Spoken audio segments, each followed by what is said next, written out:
আচ্ছা দেখো, তাহলে মডেল টেস্ট ওয়ানে যে প্রশ্নগুলো ছিল এইগুলার একটু সলিউশন গুলো আমরা দেখি। তোমাদের যেটা করতে হবে, এই মডেল টেস্টের মধ্যে যে প্রশ্নগুলো থাকবে, এখানে যে নিয়মগুলো আসবে সলভ করার পর, ওই নিয়মগুলো যাতে তোমার মনে থাকে, অর্থাৎ সেম টাইপের প্রশ্ন এর পরের কোনো পরীক্ষায় তুমি যদি ফেস করো, তখন যাতে তোমার ভুল না হয়।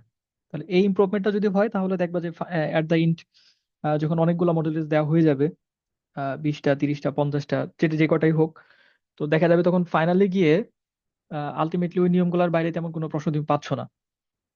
নর্মালি তখন তোমার নাম্বারটা অনেক বেড়ে যাবে। আচ্ছা, এইটাতে আমাদের প্রথম যে প্রশ্নটা ছিল, কোশ্চেন নাম্বার 1, এখানে অন্তরীকরণ করতে বলছে tan x minus cot x divided by tan x plus cot x. তো এইটা সরাসরি আমরা করতে পারবো না, বা করতে গেলে অনেক সময় লাগবে, ইউ বাই ভি ফর্মুলা। স্বাভাবিকভাবেই তোমাকে যেটা করতে হবে, এটাকে ব্রেক ডাউন করতে হবে, এটাকে ভাঙতে হবে। এবং এই যে ভাঙার যে ক্যালকুলেশনটা, এইটা যত ফাস্ট তুমি করতে পারবা, তোমার অ্যান্সারটা তত তত দ্রুত তুমি আইডেন্টিফাই করতে পারবা। তো আমরা একটু দেখি এটাকে ভাঙলে কি হয়। নর্মালি আমাদের লবে যা আসবে, হরে তাই আসবে, শুধু উপরে থাকবে মাইনাস আর নিচে থাকবে প্লাস। তাহলে tan x minus cot x, এই জিনিসটা ভাঙানো যদি তোমার মাথায় থাকে, তাহলে তুমি জিনিসটা খুব দ্রুত ধরে ফেলতে পারবা। tan x minus cot x, এটাকে ভাঙাও। তাহলে tan x কে ভাঙাইলে তুমি পাবা sin x by cos x, minus cot x কে ভাঙাইলে, বা এটাকে যদি তুমি ভেঙে দাও, তাহলে এখান থেকে আসবে cos x divided by sin x। তাহলে এখন যদি লসাগু করো, লসাগুর নিচে হবে আমাদের cos x sin x। cos x চলে গেলে উপরে আসবে sin square x minus cos square x. আচ্ছা, এইটা হচ্ছে তুমি পাচ্ছ কখন? এটা পাচ্ছ tan x minus cot x থেকে। তাহলে এই যে যে জিনিসটাকে তুমি অন্তরীকরণ করতে যাচ্ছ, এখানে উপরে তুমি পাবা sin square x minus cos square x divided by cos x minus cos x into sin x। আর নিচে প্লাস থাকার কারণে সেম জিনিসটা আসবে, আর এখানে আসবে প্লাস। তাহলে তখন দেখো, তোমার এখানে যে রেশিওটা তুমি পাবা, তুমি উপরে পাচ্ছ sin square x minus cos square x divided by cos x into sin x। তার নিচে সেম জিনিসটা আসবে, শুধু প্লাস, কারণ এখানে tan x plus cot x দেওয়া আছে। তাহলে এখানে তুমি পাবা sin square x plus cos square x divided by cos x into sin x। আহ এখন তুমি দেখো, এই যে cos x sin x, cos x sin x তো চলে যাবে, আবার sin square x plus cos square x, এটার মান হচ্ছে 1। তার মানে এখান থেকে তুমি পাচ্ছ ultimately sin square x minus cos square x. এটার কোনো ফর্মুলা নাই, কিন্তু আমরা যদি মাইনাস কমন নেই, মাইনাস কমন নিলে এটা হয়ে যাবে cos square x minus sin square x, যেটার ফর্মুলা হচ্ছে cos 2x।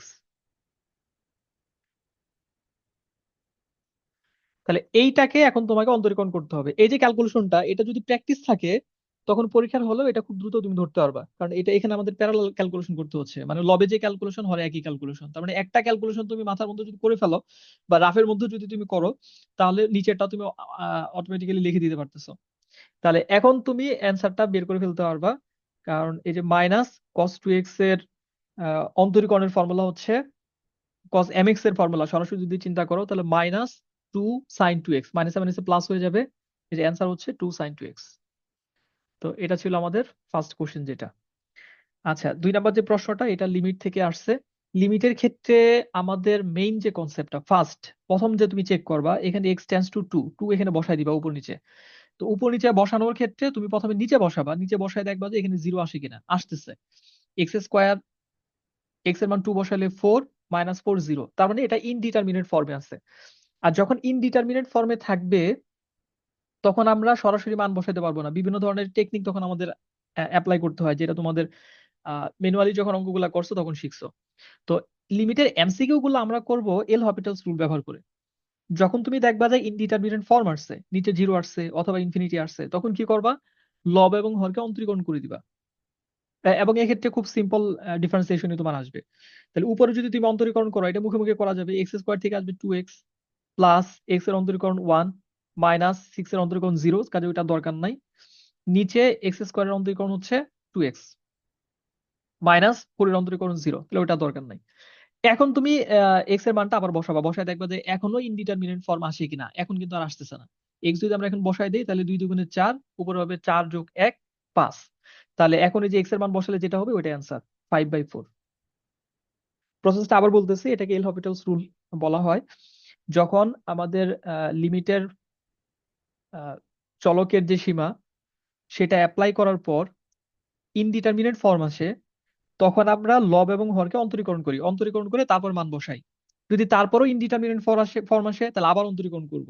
এইভাবে যতক্ষণ পর্যন্ত ভ্যালু না পাওয়া যাবে অন্তরীকরণ করতে থাকবো আর মান বসায় চেক করতে থাকবো। এখানে একবারই হয়ে গেছে, প্রথমবার আসে নাই। লব এবং হরকে অন্তরীকরণ করছি, করে আমাদের যেটা আসছে সেখানে আমরা এক্স এর মান 2 বসাইলাম, বসাইলে 5/4। সিম্পল। আচ্ছা, এরপর 3 নাম্বার যেটা, এটাও লিমিটের এমসিকিউ।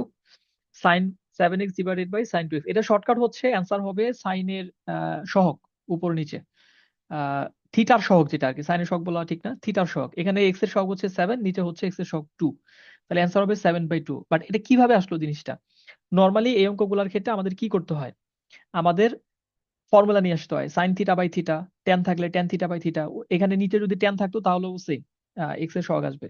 তাহলে তুমি যদি ম্যানুয়ালি জিনিসটা দেখো, limit x tends to zero, তুমি কি করতা, উপরে আছে সাইন 7x, এইখানে তুমি 7x লিখতা, আহ লিখে ইনটু 7 দিতা ব্যালেন্স করার জন্য, 7 7 কাটা যেত, একটা এক্স থাকতো, ডিভাইডেড বাই লিমিটটা নিচে দিয়ে limit x tends to zero sine 2x divided by 2x into 2 লিখতা।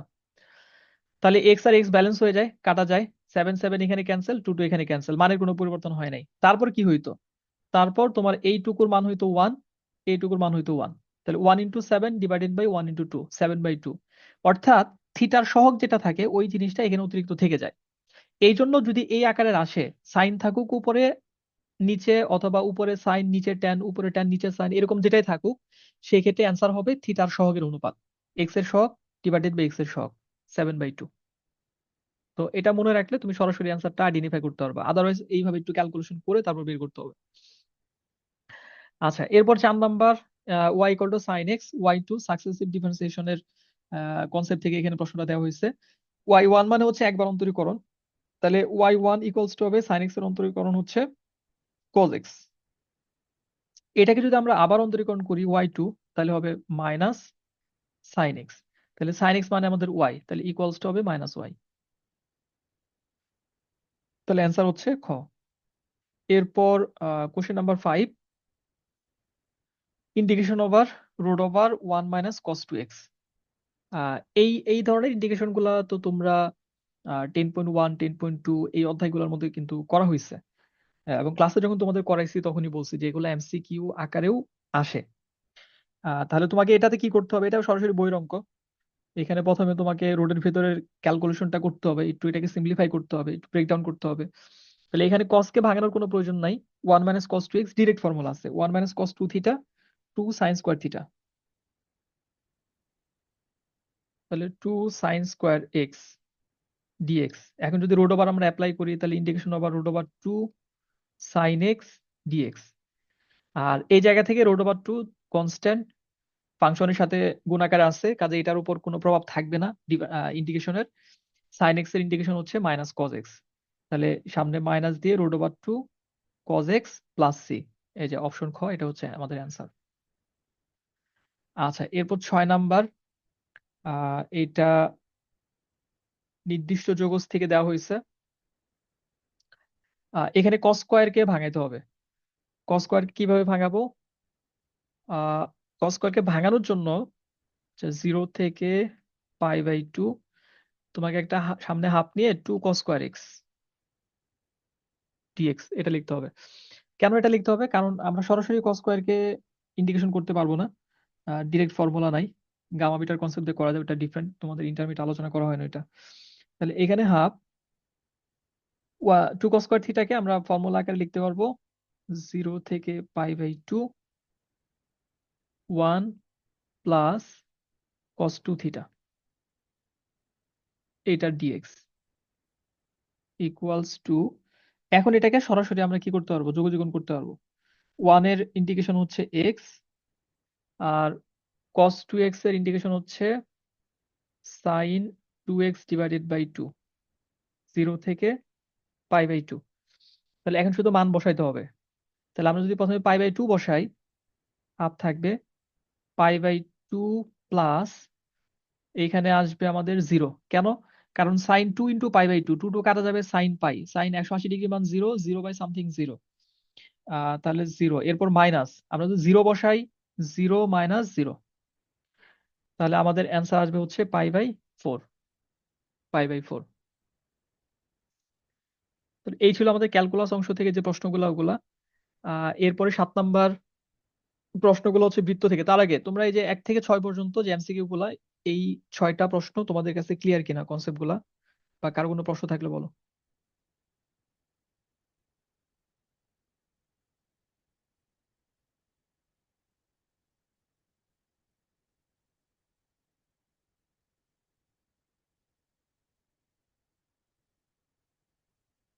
সবাই বুঝতে পারছো? জি স্যার। আচ্ছা, ঠিক আছে। তাহলে সামনে এগোনো যায়।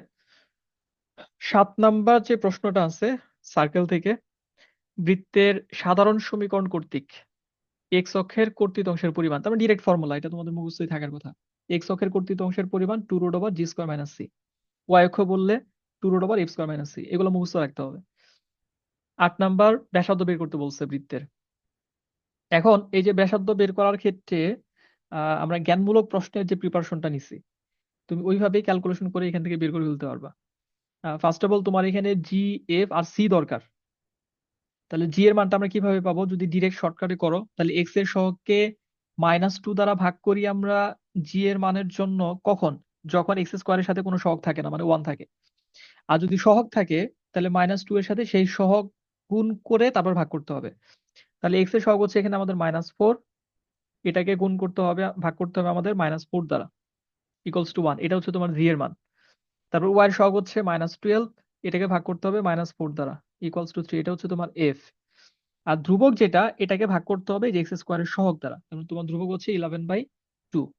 তাহলে এখন আমাদের এই যে ব্যাসার্ধ নির্ণয় যে ফর্মুলা, √g² + f² মানে হচ্ছে 3², তাহলে 9, মাইনাস সি মানে হচ্ছে 11/2, ইকুয়ালস টু 10। তাহলে তুমি যদি লসাগু করো, 20 বিয়োগ 11 /2 √9/2 ইকুয়ালস টু √4.5, যেটা অ্যান্সারে দেওয়া আছে। এখানে কনফিউশনে পড়তে পারো তুমি যে জায়গাটায়, সেটা হচ্ছে সি এর জন্য কেন 2 দ্বারা ভাগ করলাম, আর এক্স এর সহগকে কেন -4 দ্বারা ভাগ করলাম। এখানে বিষয়টা হচ্ছে,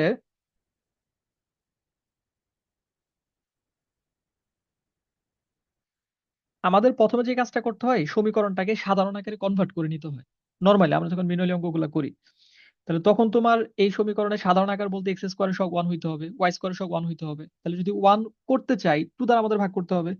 তখন হবে x² + y² - 2x -6y +11/2 equals to 0। এই যে এক্স স্কোয়ারের সহগ যেটা, এটা দ্বারা কি করা হয়েছে, এই যে ধ্রুবক অংশ, এটাকে ভাগ করা হয়েছে। এই যে আমরা 2 দ্বারা ভাগ করলাম, এই জন্য আমরা সরাসরি যখন সি এর মানটা বের করছি, তখন শুধুমাত্র এক্স স্কোয়ারের সহগ দ্বারা ভাগ করছি। আচ্ছা, আর জি যখন আমরা বের করলাম, তখন কেন -4 দ্বারা ভাগ করলাম? কারণ সাধারণ সমীকরণ থেকে আহ সরাসরি জি এর মান বের করার ফর্মুলা হচ্ছে এক্স এর সহগ -2 / -2 দ্বারা ভাগ করতে হবে। এখন আমরা এর আগে একবার কি 2 দ্বারা ভাগ করছি, তারপর আবার -2 দ্বারা ভাগ করতেছি। এই জন্য এক্স স্কোয়ারের সাথে যদি কোনো সহগ থাকে, সেইটা প্লাস আমাদের ফর্মুলার -2, এই দুইটা দ্বারা ভাগ করতে হবে। এই জন্য একবার আমরা 2 × 4 -4 দ্বারা ভাগ করে দিছি। তো আশা করি বিষয়টা তোমরা বুঝতে পারছো। খাতায় লিখে জিনিসটা করবা, তাহলে মানে কনফিউশন গুলো ক্লিয়ার হয়ে যাবে। আচ্ছা, এরপর ওয়াই অক্ষকে স্পর্শ করে এবং এত কেন্দ্র বিশিষ্ট বৃত্তের ব্যাসার্ধ কত, এই জিনিসগুলা কিন্তু তোমাদের নর্মালি পারার কথা। কারণ অঙ্ক করার সময় কিছু কনসেপচুয়াল ব্যাপার কিন্তু তোমাদের বারবার বলা হয়, যে এটা মনে রাখবা, এটা মনে রাখবা। তা আমরা যখন বৃত্তের অঙ্কগুলা করছি, তার মধ্যে এই টাইপের একটা অঙ্ক ছিল, কিছু অঙ্ক ছিল, যে যখন বৃত্ত কোনো একটা অক্ষকে স্পর্শ করে, তখন তার ব্যাসার্ধ আমরা সরাসরি বলে দিতে পারি, যদি তার কেন্দ্র আমাদের জানা থাকে। এবং এখানে কিন্তু কেন্দ্রটা আমাদের জানা আছে, কেন্দ্রটা দিয়ে দিচ্ছে -3,4। তাহলে একটা বৃত্ত যদি এক্স অক্ষকে স্পর্শ করে, তাহলে তার কেন্দ্র হবে, সরি ব্যাসার্ধ হবে কেন্দ্রের কুটির সমান। আর যদি ওয়াই অক্ষকে স্পর্শ করে, তাহলে সেটা হবে ভুজের সমান। সমান বলতে এখানে চিহ্ন সবসময় প্লাস, যেহেতু ব্যাসার্ধ। তাহলে এখানে তোমাকে বলছে ওয়াই অক্ষকে স্পর্শ করে, এবং কেন্দ্র হচ্ছে -3,4। তাহলে যেহেতু ওয়াই অক্ষকে স্পর্শ করছে, তাহলে আমার ব্যাসার্ধ হবে কেন্দ্রের ভুজের সমান। ভুজ হচ্ছে এখানে -3। তোমার অ্যান্সার হবে শুধু 3, কারণ ব্যাসার্ধ কখনো ঋণাত্মক হয় না, অপশনে কিন্তু মাইনাস সহ থাকবে। এই ধরনের জায়গাগুলোতে তোমরা ভুল করে বসো। তো যেহেতু ব্যাসার্ধ, এই কারণে ব্যাসার্ধ আমাদের কখনো ঋণাত্মক হবে না। কিন্তু আমার ব্যাসার্ধ হবে কার সমান? কেন্দ্রের ভুজের সমান। তাহলে মডুলাস অফ -3 ইকুয়ালস টু 3। তো এটা ছিল আমাদের কোশ্চেন নাম্বার 9। এরপরে আমরা যাই কোশ্চেন নাম্বার 10। যদি এই বৃত্তটা এক্স অক্ষকে স্পর্শ করে, তাহলে সি কত হবে? এক্স অক্ষকে স্পর্শ করার শর্ত কি? এক্স অক্ষকে স্পর্শ করার শর্ত হচ্ছে G square equals two C. তাহলে তুমি জি স্কোয়ার বের করলেই তো সি এর মানটা এখান থেকে পেয়ে যাচ্ছ। তাহলে তোমাকে দেখতে হবে জি এর মান কত। এক্স এর সহগকে -2 দ্বারা ভাগ করো, -2 দ্বারা ভাগ করলে হবে 6। তাহলে সেটার বর্গ হচ্ছে সি এর মান, 6 কে বর্গ করলে 36। তো এটা হচ্ছে আমাদের অ্যান্সার। আচ্ছা, এরপরের প্রশ্নগুলো ত্রিকোণমিতি থেকে। ত্রিকোণমিতির প্রশ্ন অনেক সময় একটু ট্রিকি টাইপের হয়ে যায়, বাট একটু চিন্তা করে অ্যান্সার করলে দেখা যায় যে খুব একটা কঠিন সাধারণত লাগে না। তো এখানে তোমার তিনটা জিনিস আছে। Sine minus theta, sine minus theta মানে হচ্ছে মাইনাস সাইন থিটা। তারপর আছে minus sec minus theta, sec minus theta হচ্ছে শুধু সেক থিটা। এবার আছে tan 270 degree plus theta, 270 degree plus theta চতুর্থ চতুর্ভাগ। 270 হচ্ছে 90 ডিগ্রির বিজোড় গুণিতক। তাহলে দুইটা জিনিস বিবেচনায় আসবে, ট্যান পরিবর্তন হবে কি হবে না? এখানে পরিবর্তন হবে। দ্বিতীয় হচ্ছে চিহ্ন কি হবে, যেহেতু চতুর্থ চতুর্ভাগ, চতুর্থ চতুর্ভাগে ট্যান ঋণাত্মক, কাজে চিহ্ন হবে মাইনাস। তাহলে সেই মাইনাস আর সামনে একটা মাইনাস, দুইটা মিলে প্লাস একবারে দিয়ে দাও। তারপরে ট্যান হয়ে যাবে কট, কট থিটা। এই হচ্ছে তোমার মানে যেটা তুমি পাচ্ছ। এখন তুমি এখান থেকে ক্যালকুলেশনটা করবা। তাহলে তোমার আহ সাইন থিটা, সেক থিটা মানে হচ্ছে 1/cos থিটা, আর কট থিটা হচ্ছে sine theta by cos theta. মানে সবগুলোকে এক জাতীয় না করে অ্যান্সারটাকে আমরা আইডেন্টিফাই করতে পারবো না। তাহলে এখন তুমি দেখো, দুইটা সাইন উপরে দুইটা কস নিচে, sine square theta divided by cos square theta, tan square theta. Answer তো এটা আসার কথা। এখানে অ্যান্সারটা 1 দেওয়া কারণ কি?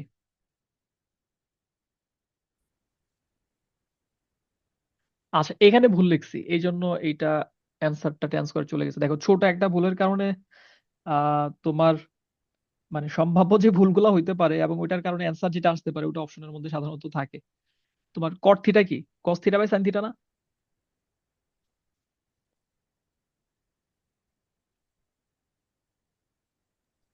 জি স্যার। তো এইটা এই যে উল্টা লিখে ফেলছি। তুমি যখন এটাকে cos theta by sine theta রাখবে, তখন তো সব কাটাকাটি যাবে। Cos theta by sine theta তখন ক্যান্সেল হলে ইকুয়ালস টু হবে 1। ঠিক আছে, তার মানে এখানে যদি আমাদের তৃতীয় চতুর্ভাগে হইতো, মাইনাস থিটা থাকতো। মাইনাস থিটা থাকলেও সেম আসতো। বাট যদি 90 ডিগ্রি জোড় গুণিতক থাকতো, মানে এটা যদি ট্যানই থেকে যাইতো, সেই ক্ষেত্রে আমাদের ট্যান স্কোয়ার অ্যান্সার আসার একটা সম্ভাবনা থাকবে। আচ্ছা, যাই হোক, একটু কেয়ারফুলি ক্যালকুলেশন গুলো করবা। তাহলে আমাদের এখানে ফোকাসটা কোথায়? প্রথমে আমরা যদি মাইনাস থিটা থাকে সেটা দূর করতে হবে। তারপর চতুর্ভাগের প্রয়োগ যদি থাকে, যেমন এখানে 270 ডিগ্রি প্লাস থিটা ছিল, কোন চতুর্ভাগে যাচ্ছে ওইটা বুঝে পরিবর্তন হবে কিনা, চিহ্ন কি হবে, দুইটা জিনিস আইডেন্টিফাই করে নর্মাল ক্যালকুলেশন করলে, যদি এরকম ট্রিকি ভুল না করো, অ্যান্সার সঠিকটাই চলে আসবে। আচ্ছা, এরপর 12 নম্বর যেটা, এটা ডিরেক্ট ফর্মুলা, কস টু থিটার ফর্মুলা। কস টু থিটার ট্যানের ফর্মুলা যেটা, সেটা হচ্ছে 1 - tan² theta divided by 1 + tan² theta. তাহলে এখানে 1 - tan² থিটা আছে, বাট নিচে আছে sec² থিটা। আর sec² থিটার সাথে tan² থিটার যে সম্পর্ক, সেটা হচ্ছে sec² theta equals to 1 + tan² theta. সেখান থেকে এটা আইডেন্টিফাই করা যাবে। আচ্ছা, বাকি যে অপশনগুলো ছিল, যেমন 1 - sin² থিটা, এটা হওয়ার কোনো সম্ভাবনাই নাই, কারণ sin² theta plus cos² theta equals to 1, একটা সম্পর্কই আছে। তারপর এটা তো হবেই না। আর এটা তো ফর্মুলা, মানে ডিরেক্ট ফর্মুলা, এগুলো আসলে অতটা চিন্তা ভাবনা দেখা যাবে তোমার করা লাগবে না। এরপর 13 নম্বর, 13 নম্বর পারছিলা তোমরা? জি স্যার। এইটা ফর্মুলা ফেলে যেটা করবা, সাইন গুলাকে একপাশে নিবা, কস গুলাকে একপাশে নিবা, ফর্মুলা ফেলে তারপর দেখবা যে ওইখানে চলে আসবে, ট্যান চলে আসবে। Tan alpha plus theta equals to 1। ওইখান থেকে আহ 1 আসে না 0 আসে, যাই হোক ক্যালকুলেশন করে দেখো, ওইখান থেকে চলে আসবে এটা।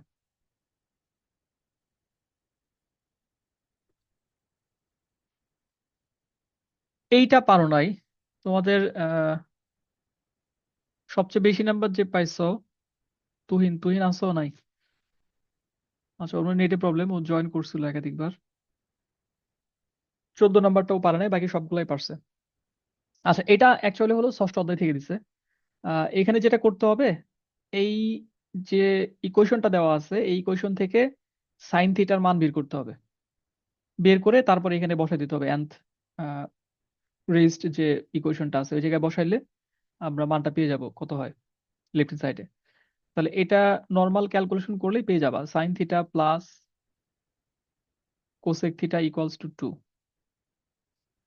তাহলে এই জায়গায় আমরা যদি ভাঙাই, sine theta plus 1 by sine theta equals to 2, লসাগু করলে পাবো sine square theta minus 2 sine theta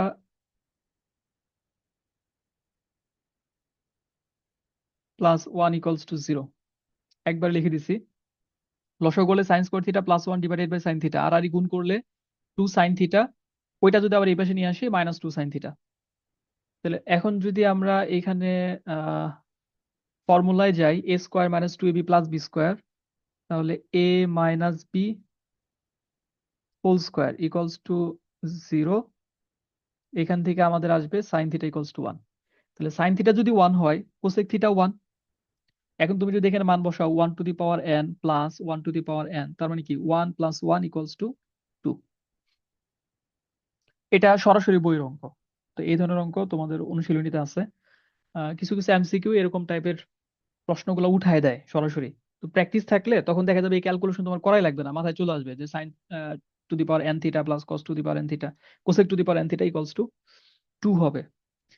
normally answer দেখবো মাথায় থাকবে। আচ্ছা, 15 নাম্বার। এইখানে F of theta equals two, এটা দেওয়া আছে, বলছে F of theta equals two যদি 0 হয়, তখন আমাদের ইটা কি হবে, থিটার মানটা কি হবে। তাহলে এফ অফ থিটা যদি 0 হয়, তাহলে তোমার cos theta minus sine theta এটা ইকুয়ালস টু 0, বা cos theta equals two sine theta, বা ট্যান থিটা বা কট থিটা যেটা লেখো ইকুয়ালস টু 1। cos থিটা যদি আমরা ভাগ করে দেই, sine theta by cos theta equals to tan theta, তাহলে ট্যান থিটা ইকুয়ালস টু 1।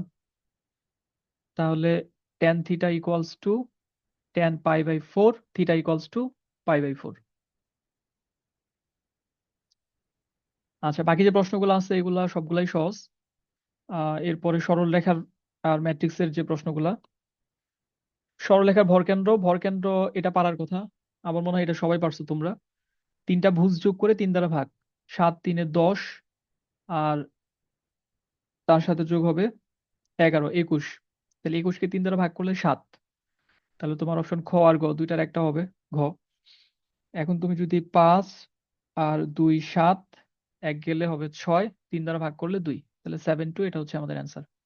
মানে ভরকেন্দ্রের ফর্মুলা অ্যাপ্লাই করলে অ্যান্সার চলে আসবে।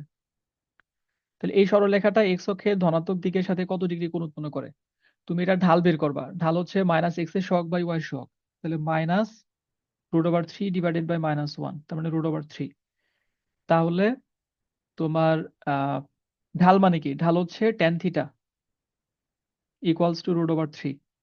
তাহলে এখান থেকে থিটার মানটাই হচ্ছে এক্স অক্ষের ধনাত্মক দিকের সাথে উৎপন্ন কোণ। তাহলে থিটা ট্যান কত ডিগ্রি মান √3, ক্যালকুলেটর চাপলে পেয়ে যাবা 60 ডিগ্রি। তাহলে অ্যান্সার হচ্ছে 60 ডিগ্রি। আচ্ছা, এই পর্যন্ত কারো কোনো প্রশ্ন আছে? 17 পর্যন্ত?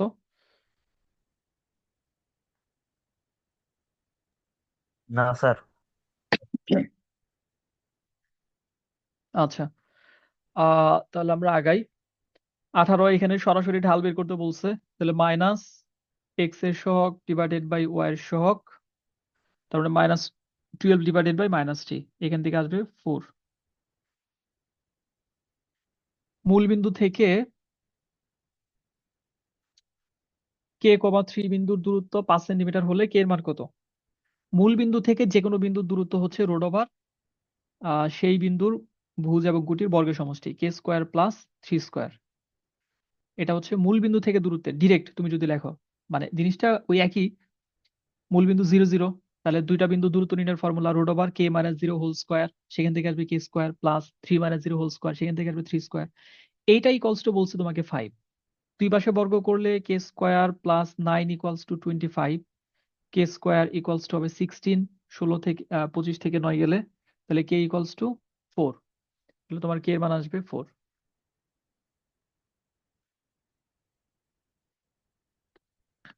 আচ্ছা, এরপর 20 নাম্বার। এখানে এই ধরনের প্রশ্নগুলোতে আমাদের অনেক সময় একটু সময় লাগে। আর এই ধরনের প্রশ্ন তোমার সাধারণত একটা বা দুইটাই থাকবে, বেশি থাকবে না। তাহলে বলছে বিসি এর মধ্যবিন্দু স্থানাঙ্ক। মধ্যবিন্দু বের করার ফর্মুলা 2 + 0/2 1 -2 + 4/2 1। তাহলে এটা সঠিক। তারপর বিসি এর সমান্তরাল রেখার ঢাল। তাহলে বিসি রেখার ঢাল যেটা, কুটিদ্বয়ের অন্তর / ভুজদ্বয়ের অন্তর।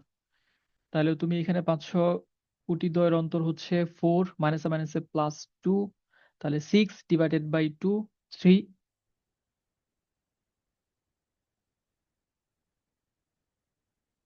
আহ আচ্ছা, 4 থেকে বিয়োগ করছে, তাহলে 0 থেকে বিয়োগ করতে হবে, তাহলে -3। হ্যাঁ, আর দুইটা সমান্তরাল রেখার ঢাল একই, যেহেতু বিসি রেখার ঢাল -3, তাহলে বিসি এর সমান্তরাল রেখার ঢালও -3, তাহলে এটাও সঠিক।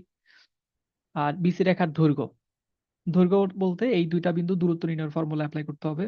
তাহলে √2 - 0 হোল স্কয়ার, তাহলে হচ্ছে 4 প্লাস এখানে আসবে হচ্ছে 36, 40। তার মানে এটা সঠিক না। তাহলে অ্যান্সার হচ্ছে 1 আর 2। এই রেখাটা ওয়াই অক্ষ থেকে কি পরিমাণ অংশ কেটে নেয়? এক্স এর মান 0 বসালেই হবে।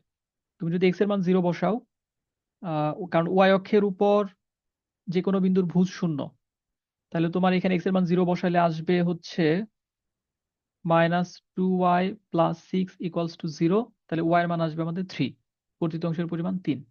এই যে 6 এই পাশে গেলে -6, ওয়াই এর শক -2 দ্বারা ভাগ করলে 3। আচ্ছা, এরপর আমাদের বাকি যে 4টা প্রশ্ন ম্যাট্রিক্স থেকে।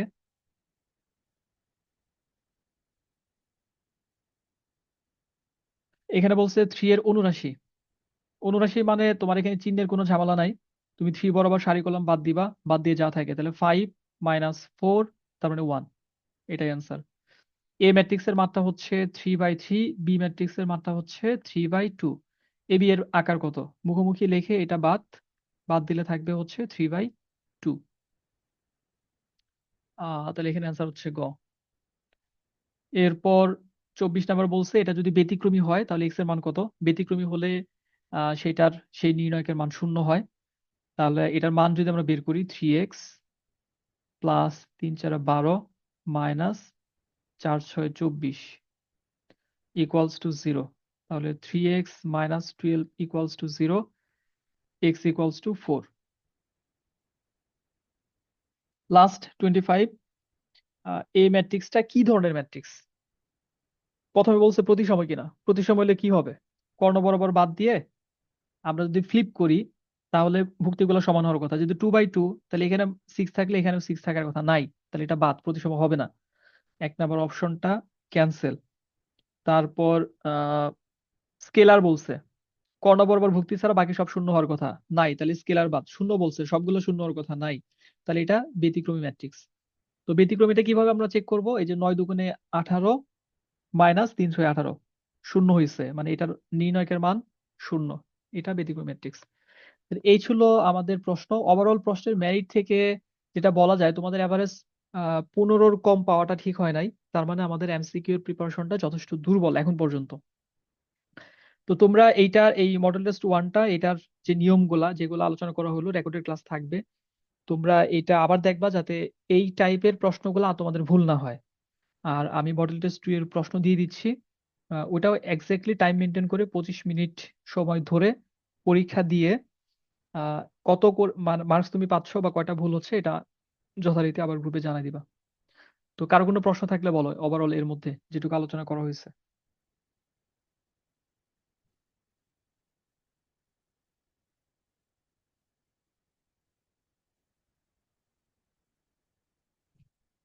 প্রশ্ন নাই? তার মানে সবগুলা বুঝতে পারছো?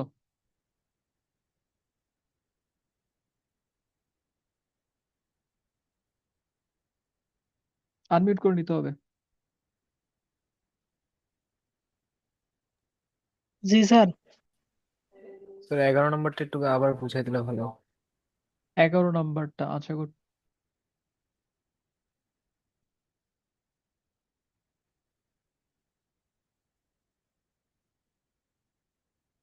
11 নাম্বারটা প্রথমে তুমি এখানে যেমন তুমি দেখবা যে এখানে কোন কনসেপ্টটা অ্যাপ্লাই করা হয়েছে, যেমন সাইন মাইনাস থিটা, তাহলে মাইনাস থিটার ত্রিকোণমিতিক অনুপাত রাফের মধ্যে ওইটা লিখে ফেলবা। তাহলে সাইন মাইনাস থিটা কি হয়? সাইনের ভেতর মাইনাস থাকলে মাইনাসটা সামনে চলে যায়, তাহলে minus sine theta into sec minus theta. স্যাকের ভিতর মাইনাস থাকলে কি হয়? মাইনাসটা ভ্যানিশ হয়ে যায়, থাকে না। তাহলে ওইটা হবে শুধু sec theta into tan 270 degree plus theta. তাহলে এখানে দুইটা জিনিস তোমাকে বিবেচনায় নিতে হচ্ছে। এক নাম্বার, যে এই ট্যানটা কি পরিবর্তন হবে কিনা। 270 হচ্ছে 90 ডিগ্রি বীজোড় গুণিতক, তার মানে পরিবর্তন হবে। পরিবর্তন হয়ে কি হবে? কট হবে। 2 নাম্বার, যে চিহ্ন কি হবে, প্লাস দিব না মাইনাস দিব। যেহেতু চতুর্থ চতুর্ভাগে যাচ্ছে, চতুর্থ চতুর্ভাগে ট্যানের চিহ্ন মাইনাস, কাজে পরিবর্তন হয়ে যেটা আসুক তার চিহ্ন হবে মাইনাস। তাহলে আমাদের এখান থেকে আসবে মাইনাস কট থিটা। যেহেতু গুণাকারে আছে সেই মাইনাস আর সামনের মাইনাস মিলে হয়ে যাবে প্লাস কট থিটা। আচ্ছা, এরপরে একটা লাইন করলে তুমি অ্যান্সার পেয়ে যাবা। সাইন থিটা sec থিটা মানে হচ্ছে 1/cos থিটা, আর cot থিটা হচ্ছে cos theta by sine theta. তাহলে তোমার cos theta cancel, sine theta cancel, answer হবে 1।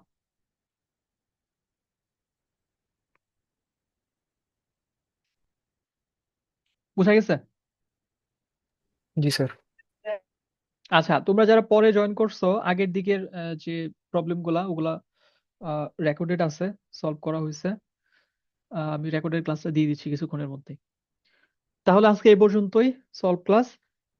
তোমরা আগামীকাল মডেল টেস্ট 2 এর যদি কোনো প্রবলেম থাকে বা না পারো ওগুলা সলভ করে দিবো ইনশাল্লাহ। ঠিক আছে, তোমরা ভালো থাকো সবাই। আল্লাহ স্যার হাফেজ। ষষ্ঠ অধ্যায় পড়াবেন না? হ্যাঁ, আমাদের রেগুলার যে দিনগুলা, মানে যে দিনগুলাতে তোমরা নর্মালি পড়ো ওই দিনগুলাতে আমরা আমাদের সিকিউর প্রিপারেশন গুলা নিব, বা যেই